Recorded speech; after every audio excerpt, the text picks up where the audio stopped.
لله رب العالمين والصلاة والسلام على أشرف الأنبياء والمرسلين وعلى آله وصحبه أجمعين.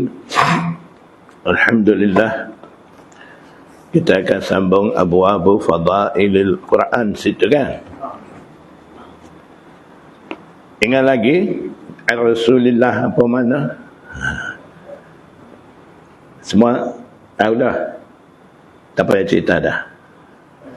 Ada siapa tak tahu? Ha? Tahu dah. Tahu belakang dah. Tak tahu lagi? Okey, baru. Ni. Tak tahu lagi Rasulullah punya rahsia tu. Imam Tirmizi setiap bab, babu taharah, babu salat, babu zakat, semua bab sudah tulis bab tu, dia akan tulis Rasulullah sallallahu alaihi wasallam. Maksudnya Imam Tirmizi nak nyatakan yang dia masukkan hadis-hadis di dalam bab-bab, semua bab ni adalah hadis marfu'ah belaka. Dalam Sunan Tirmizi dia tidak masuk hadis mauqufah dan juga hadis maqtu'ah, tidak masuk. Semuanya hadis marfu'ah. Hadis marfu'ah maksudnya ma nusiba ila Nabi sallallahu alaihi wasallam, hadis yang dinisbah kepada Nabi sallallahu alaihi wasallam. Sebabnya dia isyarat begitu dengan Rasulullah kepada maksud tu sebelum Imam Tirmizi, Imam Bukhari, Imam Kutubus Sittah, imam-imam dulu seperti Imam Malik sendiri, Imam Ahmad bin Hanbal dalam kitab Musnad dan juga kitab Al-Musannaf daripada Imam Abu Bakr ibn Abi Shaybah, tokoh-tokoh Imam Bukhari. Dalam kitab-kitab mereka masukkan semua jenis hadis marfu'ah, hadis mauqufah, hadis maqtu'ah, bahkan imam-imam tu masuk dalam kitab mereka aqwalus sahabah dan juga fatwa tabi'i, semua ada. Jadi bila Imam Bukhari dan Imam Kutubus Sittah muncul, mereka ada satu azam nak himpun hadis marfu' saja dalam kitab-kitab mereka. Jadi mula daripada situlah Imam Bukhari, Imam Muslim, Imam Tirmizi dan Imam Kutubus Sittah, semua ni mereka bawa hadis-hadis marfu' saja dalam kitab mereka. Itulah Imam Tirmizi isyarat daripada lafaz Rasulullah ni kepada maksud tu.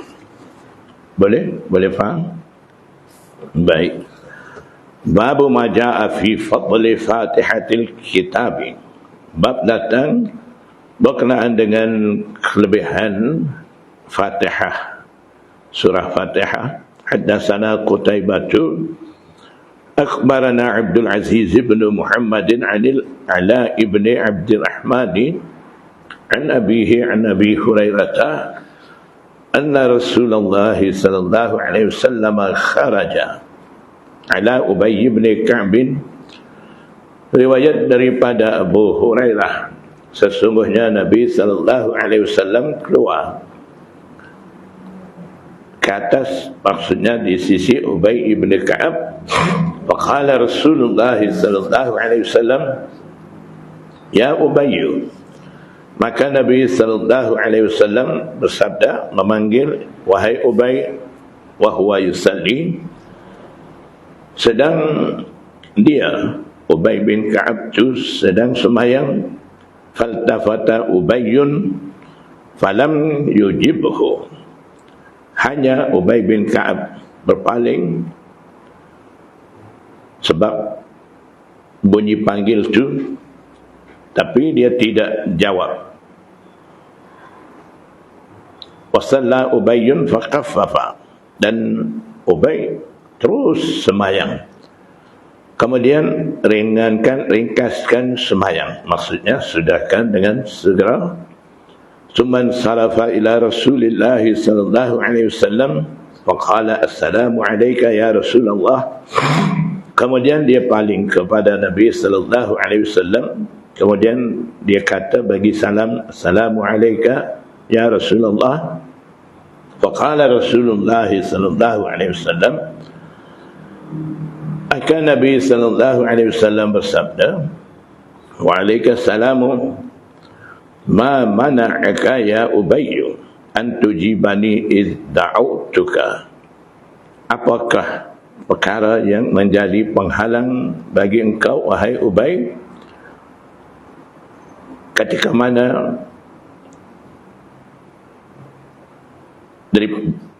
apakah yang menghalang engkau daripada engkau menjawab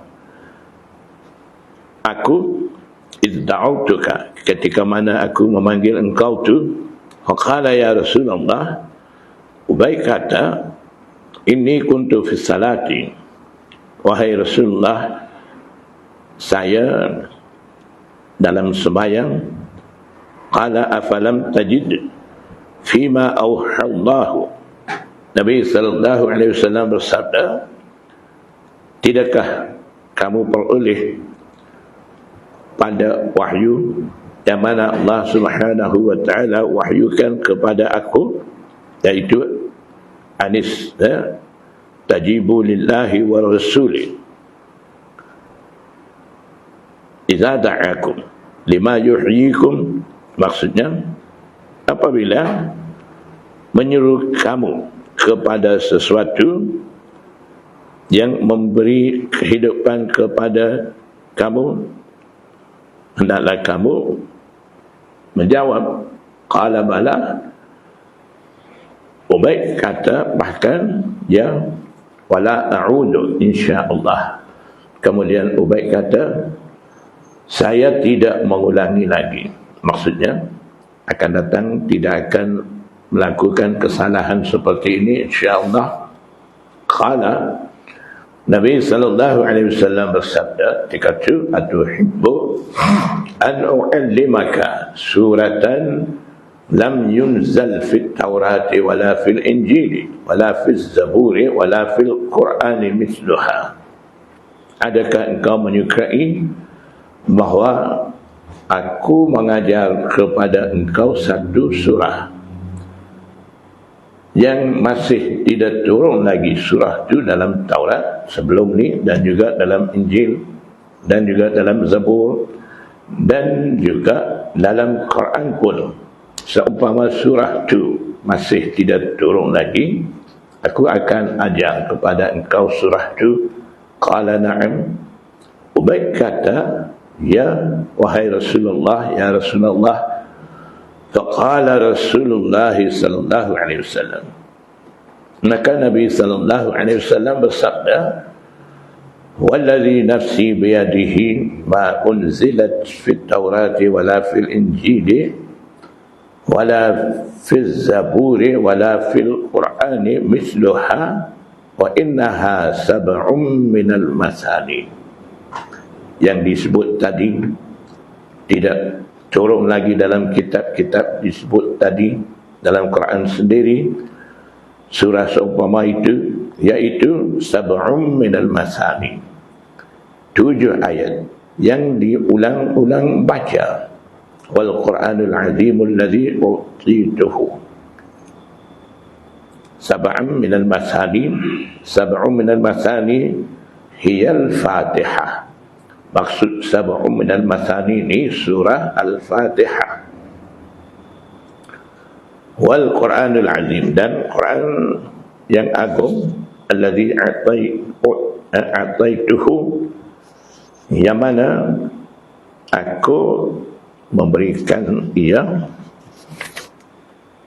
Hadza haditsun hasanun sahihun. Wa fil babi an Anas bin Malik, babu ma jaa fi suratil Baqarati wa ayatil Kursi. Haddatsana Qutaibah qala akhbarana Abdul Aziz ibn Muhammadin an Suhail ibn Abi Salih an abihi an Abi Hurairah anna Rasulullah sallallahu alaihi wasallam qala la taj'alu buyutakum maqabira. Riwayat daripada Abu Hurairah, sesungguhnya Nabi sallallahu alaihi wasallam bersabda, jangan kamu jadikan rumah-rumah kamu sebagai tanah perkuburan. Maksudnya, jangan kamu jadikan rumah-rumah kamu sunyi daripada zikir, mengingati kepada Allah dan juga taat kepada Allah, buat ibadat dan sebagainya. Itu kalaulah rumah itu sunyi daripada zikrullah dan taat, rumah kamu bagaikan kamu sendiri bagaikan orang mati dalam rumah itu. Dan Nabi sallallahu alaihi wasallam seterusnya bersabda, wa innal baita alladhi tuqra'ul baqaratu fihi la yadkhuluhu syaitan. Sesungguhnya rumah yang mana dibaca surah Baqarah padanya, dalam rumah itu syaitan tidak akan masuk dalam rumah itu. Syaitan akan lari daripada rumah yang baca surah Baqarah itu. Dalam riwayat lain ada disebut sesebuah rumah perlu baca dalam masa 3 hari sekali surah Baqarah itu. هذا حديث حسن صحيح. حدثنا محمود بن غيلان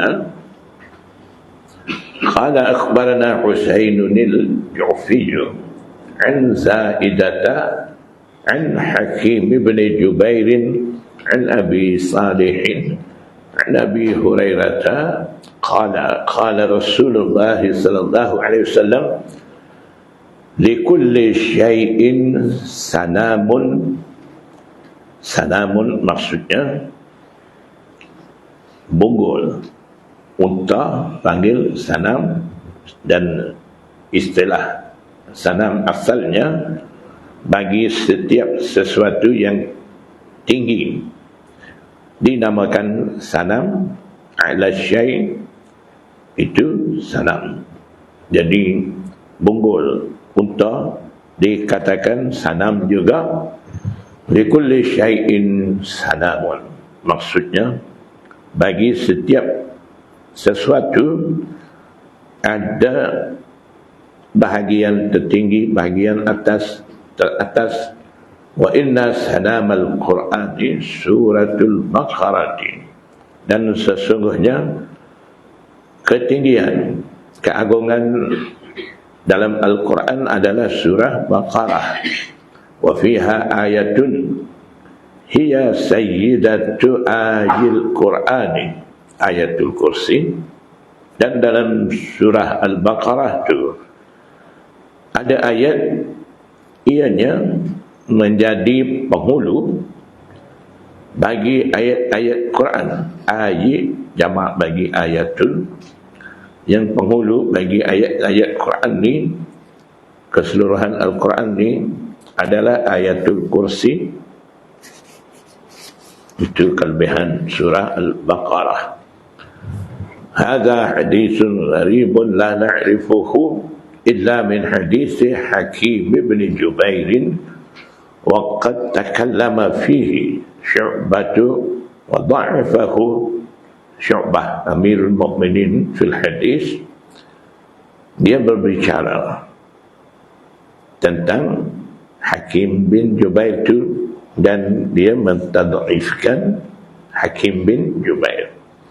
Jadi bila sebut dalam Tirmizi waqad takallama fihi, maksudnya itu adalah rawi mutakallam fihi. Rawi ini dipertikai di sisi muhaddisin. Rawi mutakallam fihi ada dalam hadis-hadis, sanad-sanad hadis, Dan juga muhaddisin kata rawi mutakallam fi, dan satu lagi dinamakan riwayat mukhtalaf fi.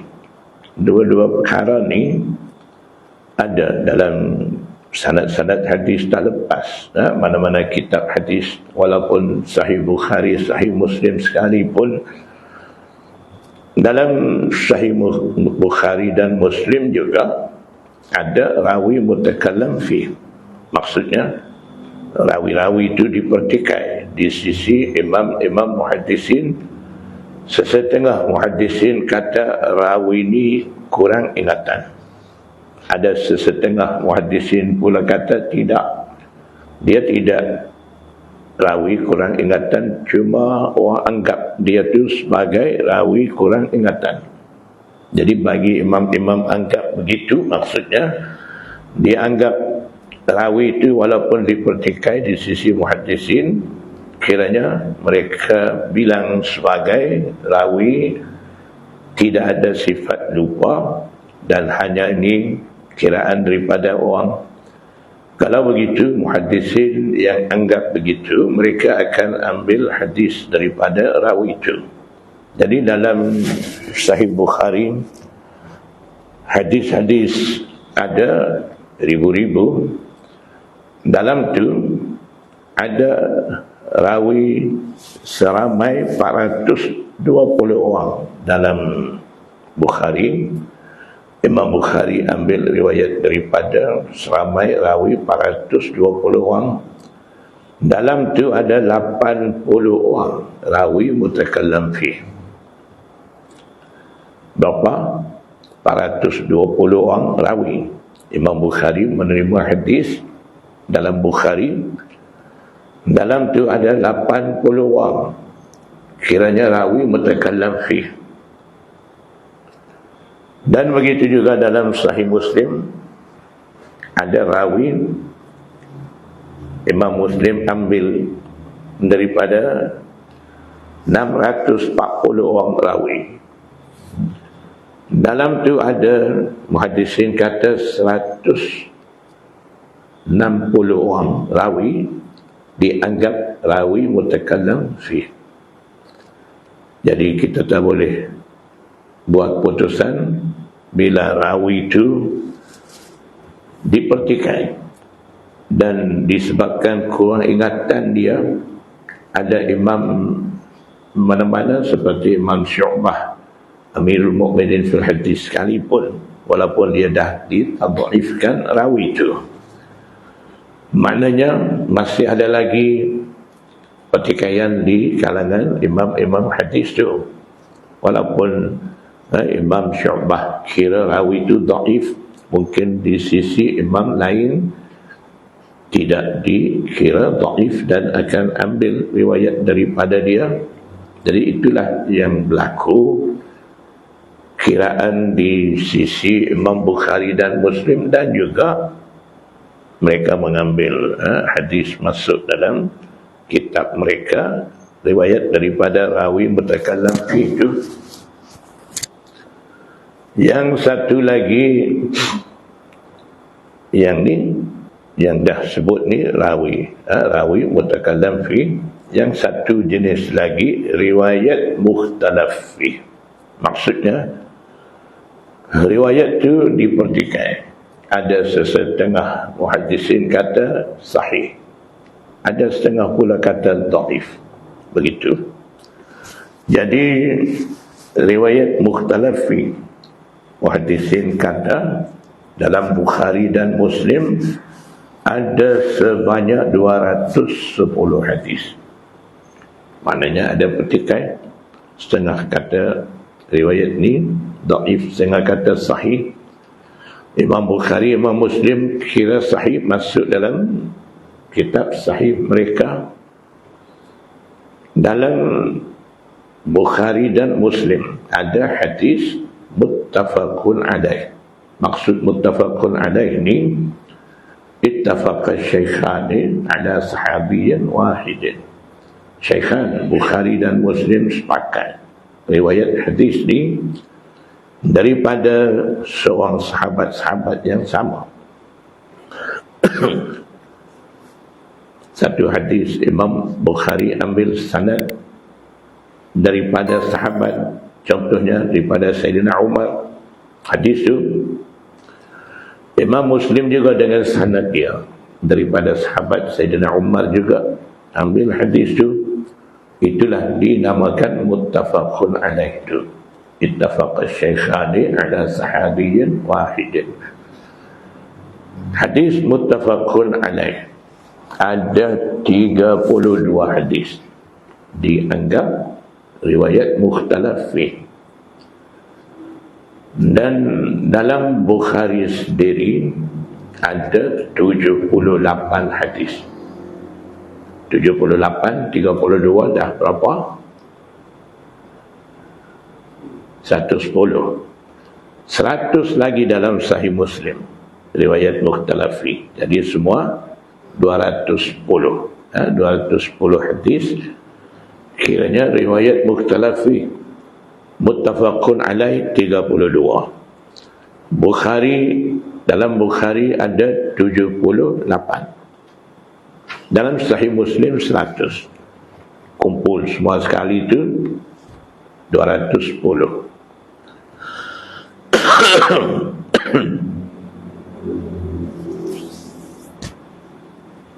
Jadi dalam kitab-kitab hadis ni ada masalah-masalah tertentu begitu.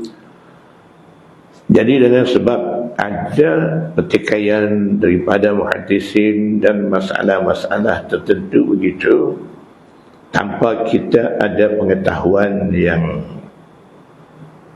betul daripada muhaddisin itu, kita jangan kritik mana-mana hadis dan juga jangan salahkan mana-mana imam. Diam-diam dulu, belajar dulu. Bila kita dah tahu kaedah-kaedah imam-imam guna tu, beres, tak ada masalah. Seperti mana sebelum ni saya dah bagi tahu riwayat daripada rawi ahlul bidah wal ahwa tu, kan? Biasanya orang tamam riwayat daripada rawi ahlul bidah wal ahwa tu. Sedangkan Imam Bukhari dan Imam Muslim, Imam Kutubus Sittah, mereka ambil hadis daripada rawi mutakallam fi. Seperti mana Imam Ibnu Ishaq, orang duk bising, kata dia ni rawi cenderung Syiah, macam-macam kata dengan Imam Ibnu Ishaq tu. Tapi Imam Bukhari, Imam Muslim dalam kitab mereka, dalam sanad-sanad tu banyak Muhammad bin Ishaq. Dalam Sunan Tirmizi tu lambak banyak sangat Muhammad bin Ishaq tu. Kita ni lebih cermat daripada Imam Kutubus Sittah. Tambah Muhammad bin Ishaq tu. Seperti mana Abu Muawiyah, Imam Abu Dawud sendiri kata Raisul Murji'ah. Tapi dalam Bukhari sanad hadis bab ada sanad dengan Abu Muawiyah. Imam Abu Dawud dia kata Raisul Murji'ah, tapi dalam kitab Sunan Abi Dawud dia, dalam bab semayang berjemaah, hadis berkaitan dengan semayang berjemaah lebih 27 kali ganda daripada semayang keseorangan. 25 kali riwayat daripada Abu Hurairah tu. Imam Abu Dawud bawa sanad hadis tu, dalam tu ada Abu Muawiyah. Dia yang kata Raisul Murji'ah. Dia pula terima riwayat tu. Tengok, kalau kita kata ni rawi ni cenderung Syiah, kita potong selalu riwayat daripada rawi ni, tak boleh terima. Out. Oh, bising macam-macam. Hebat kita lagi. Jadi kita kena faham, Imam Abu Dawud kata Raisul Murji'ah tu, itu keputusan daripada kajian dia. Dia kaji rawi-rawi, dapati Abu Muawiyah ni fahaman dia Murji'ah, bahkan dia ni dianggap Raisul Murji'ah, ketua kumpulan Murji'ah, lagi berat. Tapi dia ambil riwayat, ambil tu berdasarkan kaedah penerimaan riwayat disepakati di sisi muhaddisin. Cukup syarat untuk menerima daripada rawi ahlul bidah wal ahwat tu, diambillah hadis daripada Abu Muawiyah tu masuk dalam Sunan Abi Dawud dia, walaupun dia yang kata Ra'isul Murji'ah. Jadi banyak perkara begitu perlu kita faham, dengan ada fahaman-fahaman mu'tabar dan kaedah-kaedah disepakati daripada muhaddisin mu'tabar, tenang hati kita belajar hadis tu.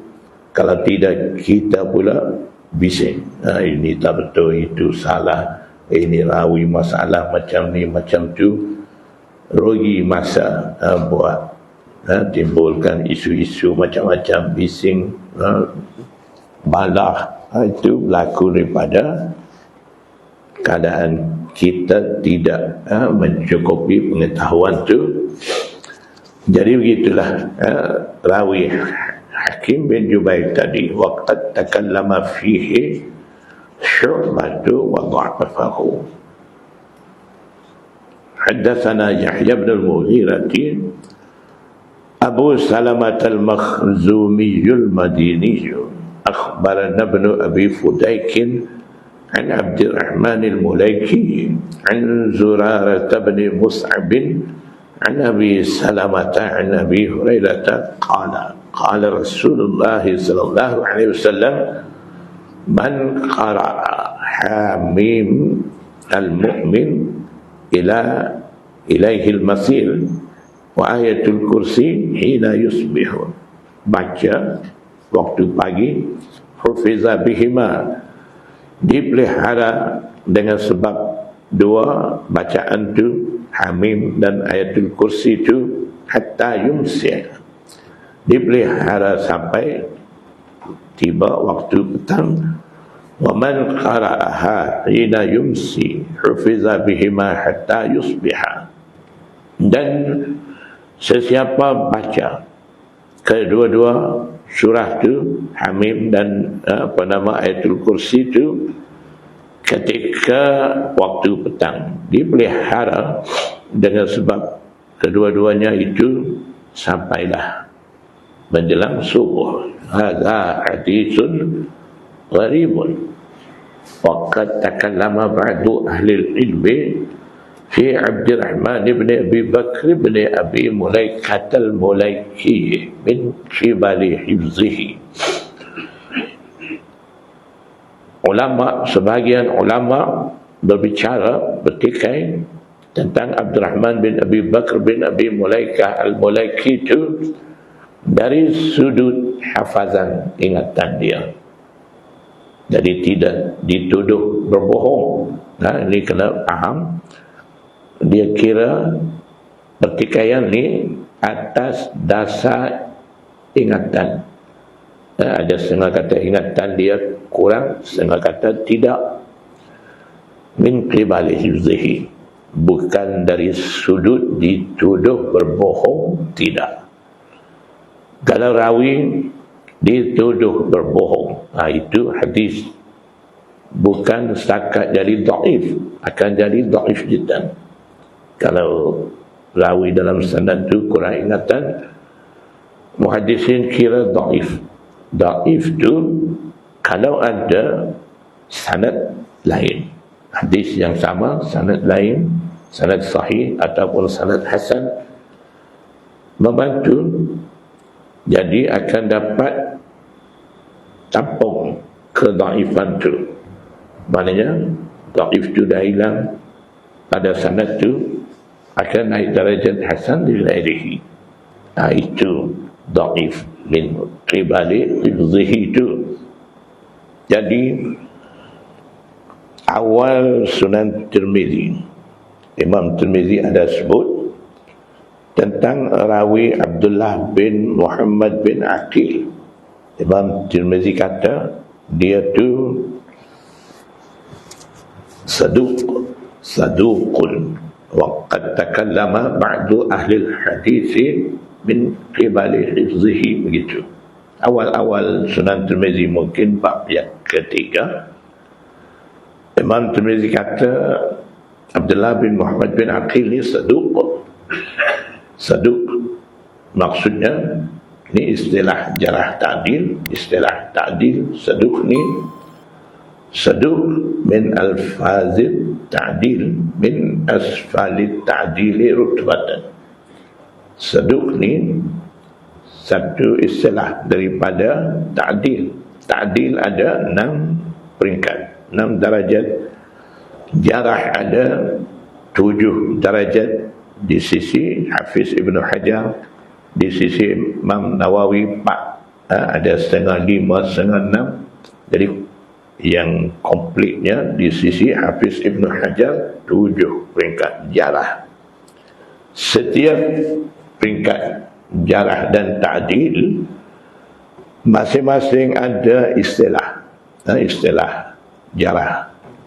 Peringkat pertama apa istilah dia, kedua apa, ketiga apa, istilah-istilah dia ada. Pernah saya bagi tahu dulu, Ustaz? Ada tulis bagi. Masjid Petugain dulu. Ada. Ada setengah belum tahu lagi. Nanti minggu-minggu lain insyaAllah kita tulis ringkas-ringkas lah istilah-istilah dia. Kalau istilah ni peringkat berapa, kalau peringkat mana hadis daripada rawi dengan istilah jarah tu masih boleh terima lagi hadis daripada rawi tu. Sesetengah pakai borong, bunyi jarah dia tolak. Rawi itu selalu tidak macam tu. Walaupun ada kaedah al-jarhu muqaddamun ala ta'dil. Kalau rawi itu ada dua-dua sifat, dua-dua penentuan daripada muhaddisin. Sesetengah kata rawi ini ada jarah, setengah kata ta'dil. Jarah apa makna? Mensifatkan seseorang rawi dengan sifat tidak adil. Ta'dil ni mensifatkan seseorang rawi dengan sifat adal siqah. Jadi bila disebut seseorang oleh muhaddisin, sebahagian kata jarah, sebahagian kata ta'dil, kaedah tadi al-jarhu muqaddamun ala ta'dil. Jarah akan diutamakan, dipilih atas ta'dil. Maknanya akan kira rawi itu jarah, mana tak boleh ambil riwayat daripada dia. Jadi begitu. Kalau kita sebut kaedah setakat itu saja nak pilih, itu tak betul. Muhaddisin maksud al-jarhu muqaddamun ala ta'dil ni jarah tu jarah mufassal. Maknanya jarah yang ada di sisi rawi itu perlu tahu secara terperinci, barulah boleh muqaddam ala ta'dil tu. Banyak lagi kena ambil kira di situ. Bunyi jarah, sedap-sedap baca kaedah tu, tolak rawi tu, itu cara tidak betul. Jadi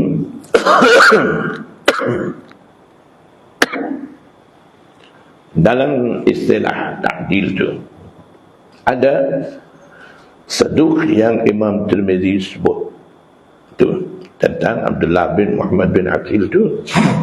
Saduq ni ada pada darajat yang ke-6 dalam ta'dil tu. Paling rendah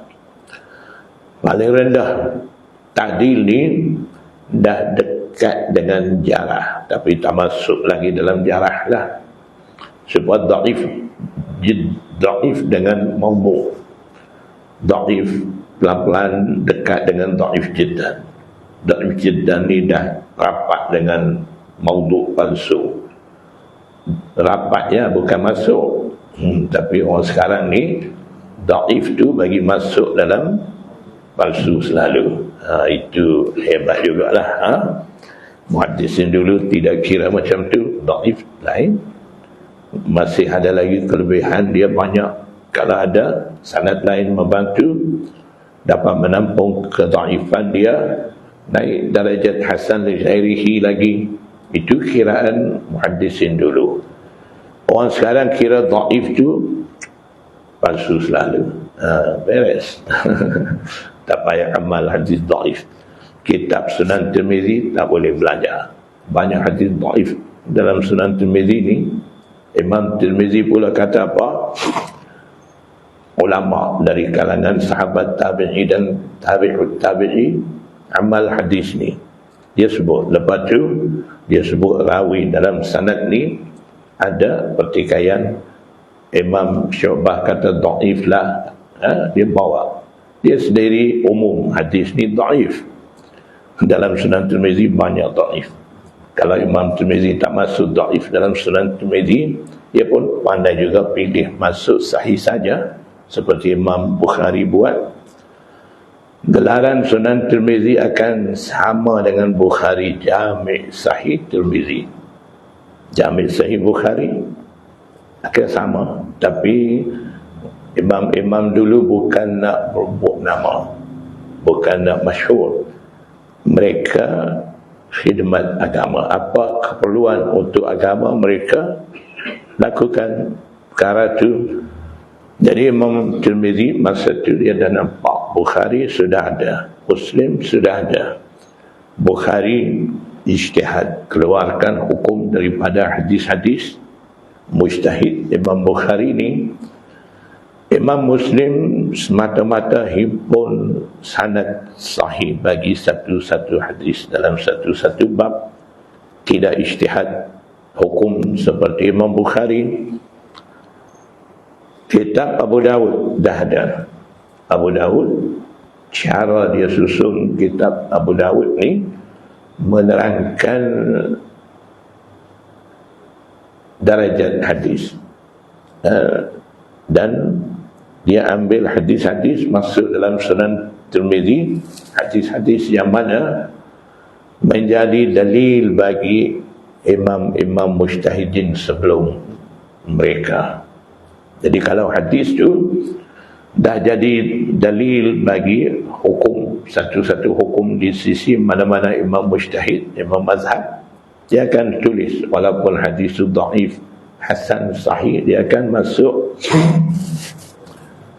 Kemudian Imam Tirmizi pula tujuan dia himpunkan hadis-hadis dalam kitab Sunan Tirmizi ini bayanul mazahib, menerangkan mazhab. Kita baca hadis tolak mazhab. Imam Tirmizi susun hadis kitab Sunan Tirmizi, ambil masuk mazhab dalam kitab dia. Dia tidak tolak mazhab. Kagum lagi dengan imam-imam mazhab tu, dia masukkan dalam kitab dia. Walaupun hadis itu dhaif, dia akan bagi tahu imam mana beramal dengan hadis ni, Imam Syafi'i ke, Imam Abu Hanifah ke, Imam Ahmad bin Hanbal, dia akan sebut. Jadi dalam Sunan Tirmizi hadis dhaif pun ada. Jadi ulama kemudian daripada wujudnya Sunan Tirmizi itu, ada tak mereka tidak amal dengan Sunan Tirmizi? Tolak Sunan Tirmizi, kata hadis dhaif banyak dalam tu. Kita pakai Sahih Bukhari cukup. Lama-lama Sahih Bukhari pun ada pertikaian, kritikan daripada Imam Daruqutni itu, bawa hatu pula.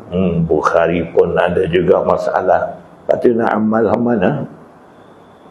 Kena terima terus daripada siapa hadis tu.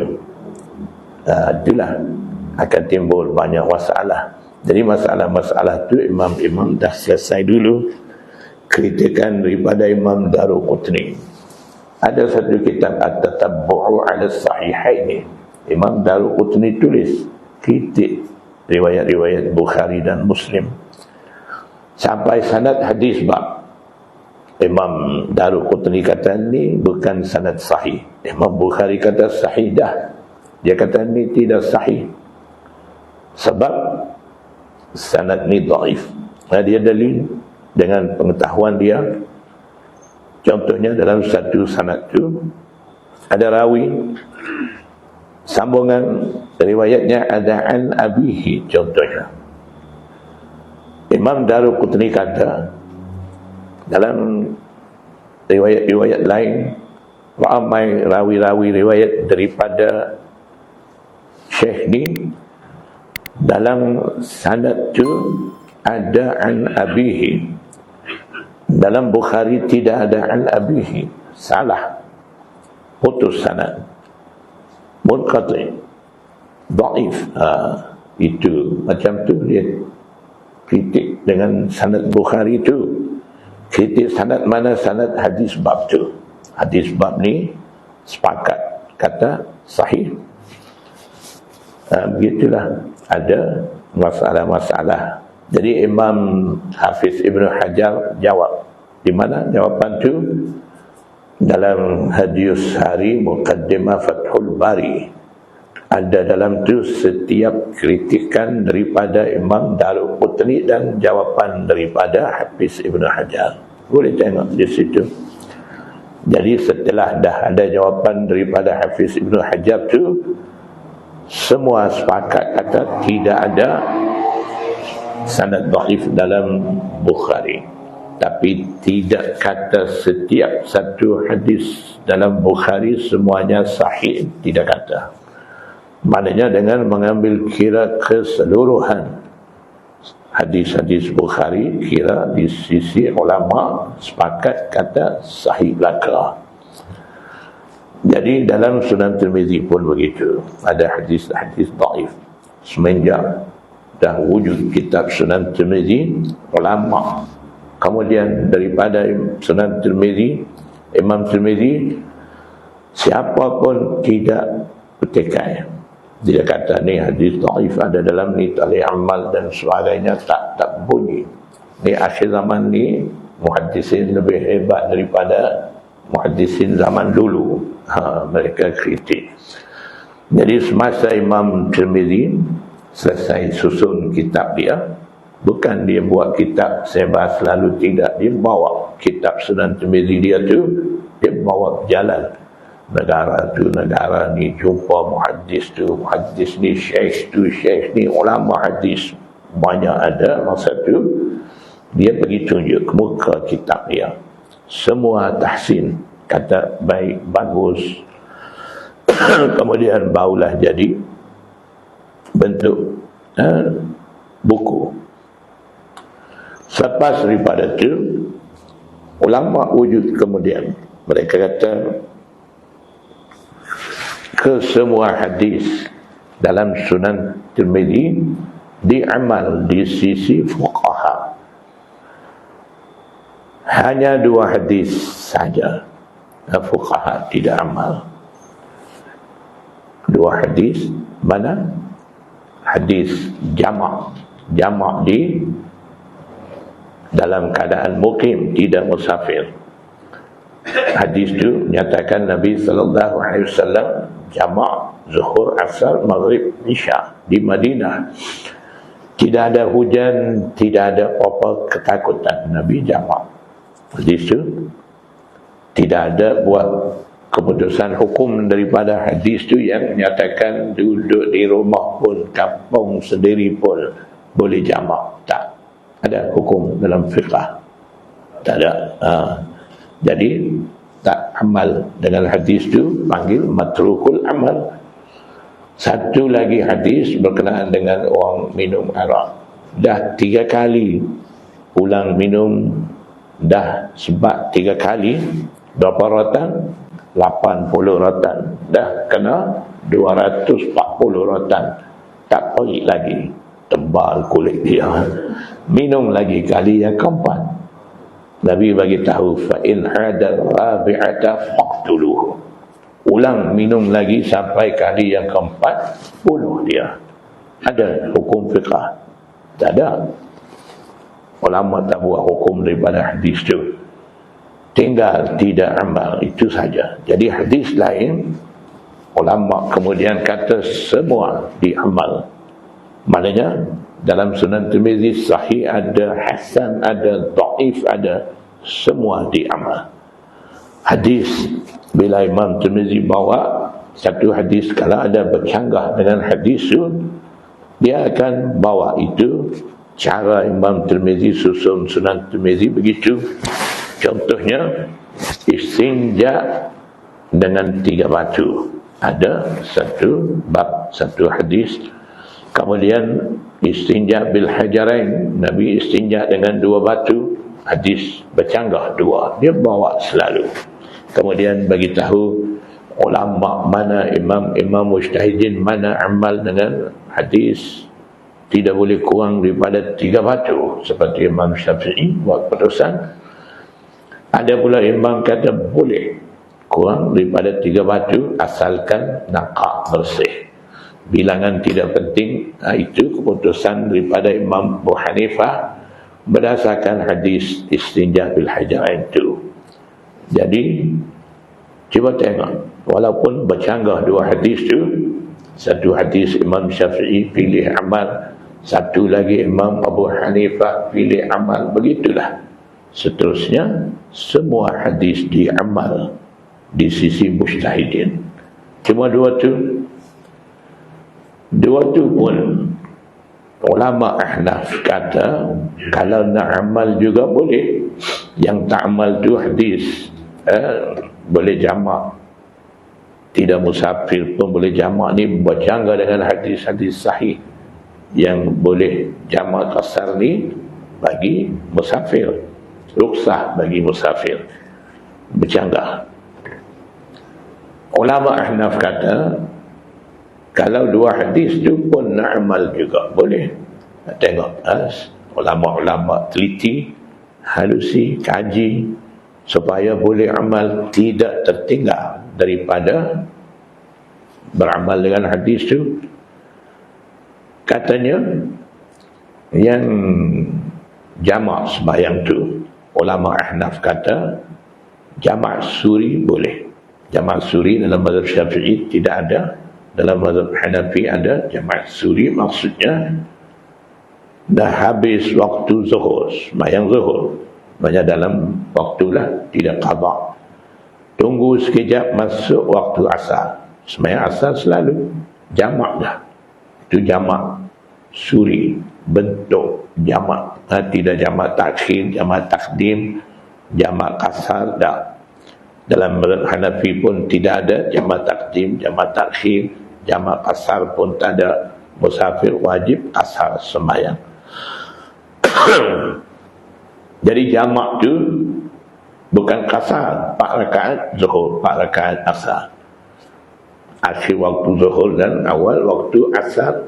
Itu jamak suri. Ulama Ahnaf kata boleh nak amal dengan hadis tu dengan cara tu. Hadis suruh bunuh tu, ulama Ahnaf kata jangan bunuh. Ta'wil kalimah faqtuluhu tu, ta'wil dengan makna fa'azziruhu. Faqtuluhu ay fa'azziruhu, ta'zir, buang negeri, buang daerah, buang negeri sama kan. Sekarang pun ada kan, tak boleh nak kawal. Dia di Kuala Lumpur, Antamai, Kuala Kerai, contohnya. Pagi kena pergi balai polis saya, petang kena pergi sekali. Keluarga tak ada, dia seorang. Maknanya nak bagi kesedaran, susah hidup, duduk dengan dibuang negeri, nak bagi insaf, nak bagi sedar. Jadi takzir. Orang minum sampai kali yang ke-40 tu, halau keluar daripada rumah dia, hantar pergi jauh-jauh.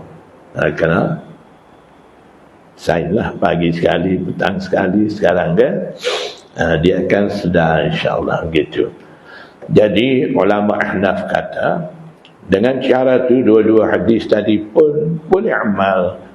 Jadi di sisi ulama Ahnaf, ke semua hadis 100% ada dalam Sunan Tirmizi boleh amal. Tidak ada mana-mana hadis disingkir, ditinggal, tidak amal, tak ada. Maknanya hadis dhaif pun, hadis macam tadi, ada mutakallam apa semua pun boleh amal. Jadi yang saya sebut tadi, hadis dalam lebih mungkin dalam bab ketiga, Abdullah bin Muhammad bin Akhil itu saduq, dia istilah ta'dil. yang rawi dianggap saduq ni qaul dan amal dia siqah.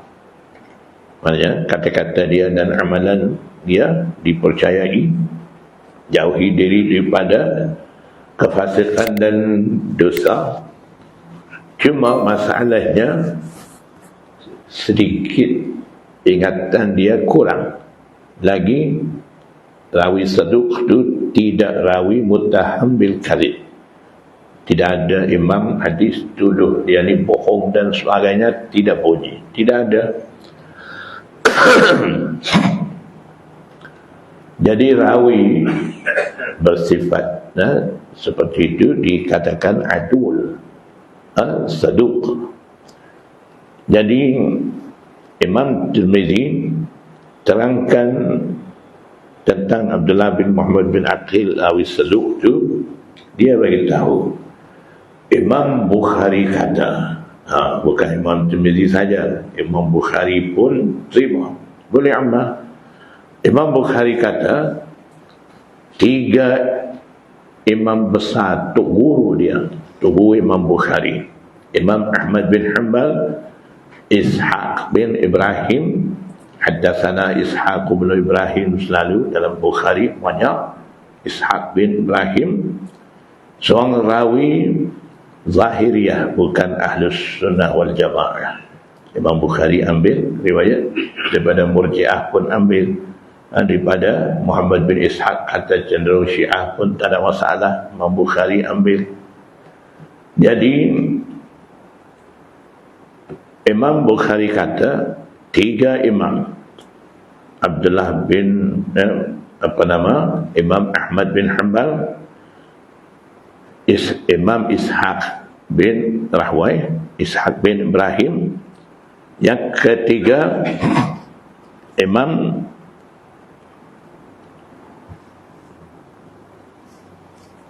mula-mula Bukhari itu haddatsana, tiba-tiba terlupa pula. Imam apalah, mula-mula Bukhari Badul Wahyi itu ada haddatsana tu imam tu, terlupa pula. Jadi 3 imam, kira nanti saya ingat saya beritahu nama tu. 3 imam tu Imam Bukhari kata yahtajjuna bi hadits Abdullah bin Muhammad bin Aqil. Mereka bertiga hujah dengan hadis datang riwayat daripada Abdullah bin Muhammad bin Aqil yang dikatakan adul tadi, yang kata ingatan dia kurang, ada pertikaian, rawi mutakallim fi. Imam Bukhari kata 3 tubuh tu terima. Qala Muhammadun, Imam Tirmizi sambung lagi di situ, Muhammad kata, Muhammad mana? Muhammad bin Ismail al-Bukhari kata huwa muqaribul hadis. Dia tu Abdullah bin Muhammad bin Aqil tu istilah dalam muhaddisin kata muqaribul hadis. Muqaribul hadis maksudnya hadisun yuqaribu hadisa ghairihi. Hadis datang riwayat daripada Abdullah bin Muhammad bin Aqil itu dekat dengan hadis datang daripada rawi siqah yang lain. Maknanya Imam Bukhari sendiri pun boleh terima. 3 tu guru Imam Bukhari pun boleh terima. Jadi begitulah keadaan penerimaan rawi-rawi. Penentuan di sisi imam-imam ada berbeza. Terkadang seorang rawi Imam Bukhari anggap rawi itu siqah. Imam Yahya bin Sa'id Al-Qattan kira tidak siqah. Dua-dua imam jarah ta'dil. Imam Bukhari pun Imamul Jarh wa Ta'dil. Yahya bin Sa'id Al-Qattan Imamul Jarh wa Ta'dil yang mula-mula cipta ilmu jarah ta'dil, Imam Yahya bin Sa'id Al-Qattan bercanggah di antara dua orang penentuan terhadap seorang rawi. Seorang kata siqah, seorang kata tidak siqah. Dua-dua imam hebat, imam besar, imam jarah ta'dil. Kita nak ambil riwayat daripada siapa? Ada pula kaedah-kaedah penerimaan daripada pencanggahan-pencanggahan begitu. Kalau dah macam tu, kaedahnya di situ, kita ambil hadis daripada imam yang mempunyai sikap i'tidal, daripada imam yang mempunyai sikap tasydid, tak ambil. Jadi kena tahu pula imam mana, sikap-sikap imam kena tahu pula. Banyak kerja lagi, tambah banyak kerja ini. Imam Bukhari dianggap mu'tadil, Yahya bin Sa'id Al-Qattan mutasyaddid. Jadi terima daripada Imam Bukhari itu. Begitulah kaedah-kaedah penerimaan hadis di sisi imam-imam. Jadi Abdurrahman bin Abi Bakr bin Abi Mulaikah juga seorang rawi dipertikai di sisi sebahagian ulama. Cuba baca, wa qad takallama ba'du ahli ilmi, bukan sepakat semua muhaddisin. Ba'du ahli ilm maknanya sebahagian ulama hadis pertikai, kata ingatan dia kurang. Haddatsana Muhammad bin Bashar qala akhbarana Abu Ahmad qala akhbarana, panjang ni, kena stop dulu lah.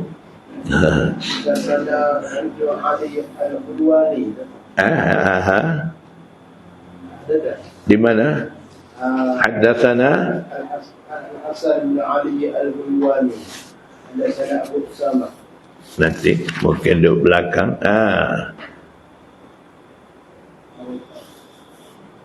Haddatsana Al-Hasan bin Ali ada. Cuba baca haddatsana apa? Haddatsana Al-Hasan bin Ali Al-Hulwani, haddatsana Abu Usama. Ada di belakang. Memanglah buku ni dengan buku-buku tu takdim ta'khir selalu ada. Akan baca Muhammad bin Bashar panjang tu. InsyaAllah sambung bulan depan, minggu depan.